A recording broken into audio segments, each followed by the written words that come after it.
Hi guys, this is Erica from Gokce Capital. Now before I begin, be sure to subscribe to our YouTube channel and turn on notifications. Indian Ridge Resort in Stone County, Missouri recently went viral. Not because it offered luxurious accommodations or beautiful amenities. No, Indian Ridge Resort is a ghost town. The site of a failed development now home to crumbling, half-finished mansions. And a few months ago, a virtual TikTok tour of the site amassed over 10 million views. Apparently, the story of Indian Ridge Resort was so appealing that it attracted a number of tourists. The problem was, the site is still privately owned. And in April of this year, the sheriff of Stone County, Missouri, released a statement warning the public to stop trespassing on the site. So what happened with Indian Ridge? I'll let you know at the end of this video. But while this story is a bit comical, trespassing can be a real issue for owners of rural land. So in today's video, I'll go over 8 ways to keep trespassers off your land. Number 1, the very first thing you should do is survey your land. After all, you need to know where your property's exact boundaries are if you want to properly enforce them. Number 2, mark your land. Trespassers need to be aware that they're on private property if you both want to make sure that they stay away, but also in a worst case scenario, prosecute someone. Number 3, there's a good reason why you often see no trespassing signs on rural or vacant properties. If you're going to prosecute trespassers, they need to know that the property is private. Many states have regulations requiring that you post trespassing signs at specific intervals throughout your property if you want to bring a case against a trespasser. Every state's law is different, so make sure you check your jurisdiction's regulations and post no trespassing signs in the correct way.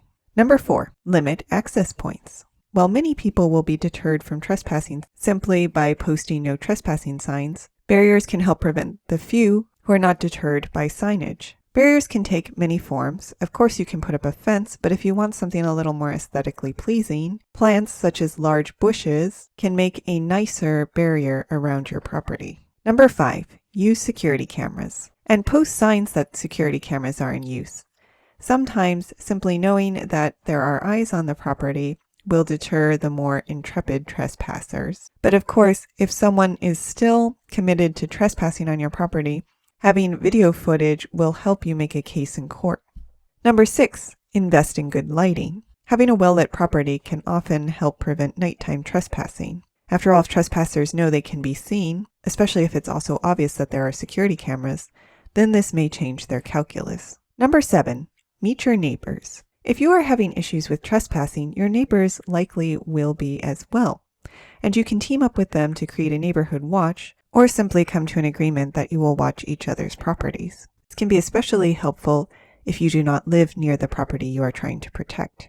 And finally, number 8, ask for help. If none of the previous options is preventing trespassing on your site, you can check with your local forester, legal counsel, and law enforcement agencies to ask for their help and advice on how to prevent trespassing. You can also see if your local law enforcement can help patrol the area or otherwise catch repeat offenders. But let's return to Indian Ridge Resort. What happened to turn this $1.6 billion development into a ghost town?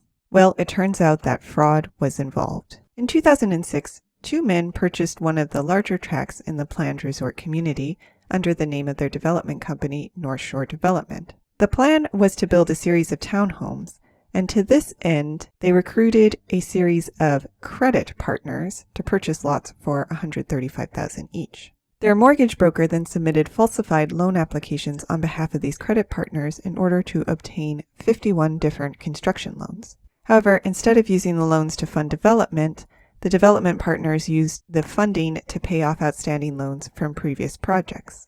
They eventually defaulted on all of the construction loans, and these defaults brought down the rest of the development. What remains is a ghost town, still privately owned and prime for trespassing. Now, do you have any crazy trespassing stories? Let us know in the comments. Did you like this video? You're going to love our Gokce Land Due Diligence program. We'll make you a land due diligence expert in just 7 days. Check it out at gokcecapital.com/glad. And while you're at our website, don't forget to explore our $1 down properties at gokcecapital.com/listings. Finally, don't hesitate to reach out with any questions. You can email, call, or text, and we will respond as soon as possible. So thank you for listening, and more to come.